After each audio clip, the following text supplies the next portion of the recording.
മൂന്ന് സുഹൃത്തുക്കളുണ്ടായിരുന്നു. ഒന്നാമത്തെയാൾ ധനികനും മറ്റു രണ്ടുപേർ ദരിദ്രരുമായിരുന്നു. ഒരു നോമ്പുകാലത്ത് ധനികനായ സുഹൃത്ത് ഒരു നിർദ്ദേശം വെച്ചു. എല്ലാ ദിവസവും 3 പേർക്കുമുള്ള നോമ്പ് തുറ ഓരോരുത്തരുടെയും വീടുകളിൽ ഒരുക്കാം. അങ്ങനെ ആദ്യ ദിവസം ധനികന്റെ ഊഴമായിരുന്നു. അയാൾ തന്റെ സേവകരോട് വീട് വൃത്തിയാക്കാനും പാചകക്കാരനോട് സമൃദ്ധമായ ഭക്ഷണം തയ്യാറാക്കാനും ആവശ്യപ്പെട്ടു.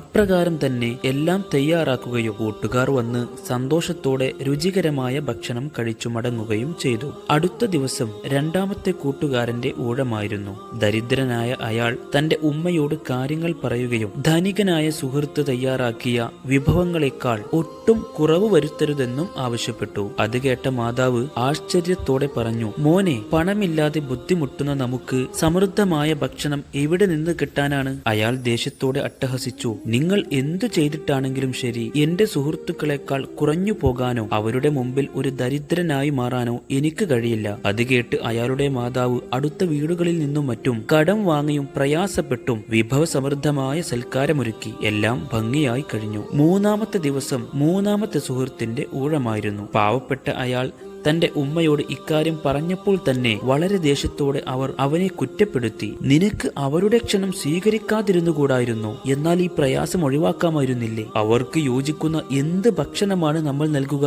അയാൾ മാതാവിന്റെ തലയിൽ ഉമ്മ വെച്ചുകൊണ്ട് പറഞ്ഞു, ഉമ്മ, അവരുടെ ക്ഷണം സ്വീകരിക്കാതിരിക്കാൻ എനിക്ക് കഴിയില്ലായിരുന്നു. പക്ഷേ എനിക്കൊരു ഉപായം തോന്നുന്നു. രണ്ടാമത്തെ സുഹൃത്ത് ചെയ്തതുപോലെ പ്രയാസപ്പെട്ട് ഭക്ഷണം തയ്യാറാക്കേണ്ട.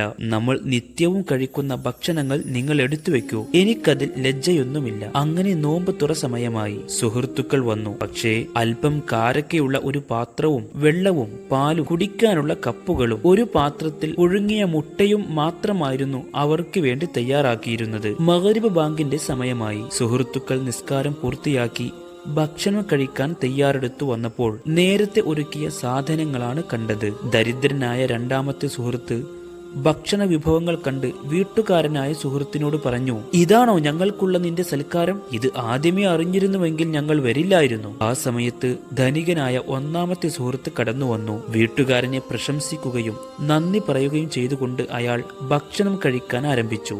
സത്യം പറയാലോ, കുറെ കാലമായി ഞാൻ മുട്ട കഴിച്ചു നോക്കിയിട്ട് എന്തു രുചിയാണിത് എന്ന് പറഞ്ഞ് അയാൾ ആവേശത്തോടെ ഭക്ഷണം കഴിച്ചു. ഇതെല്ലാം കേട്ട രണ്ടാമത്തെ സുഹൃത്ത് അത്ഭുതപ്പെട്ടു.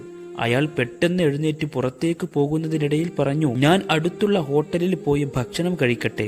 നിന്റെ ഈ ഭക്ഷണമൊന്നും എനിക്ക് മതിയാവില്ല. അയാൾ പുറത്തുപോയി. വീട്ടുകാരനും ധനികനായ സുഹൃത്തും തനിച്ചായി. ഭക്ഷണം കഴിച്ച ശേഷം ദരിദ്രനായ വീട്ടുകാരനായ സുഹൃത്ത് സമ്പന്നനായ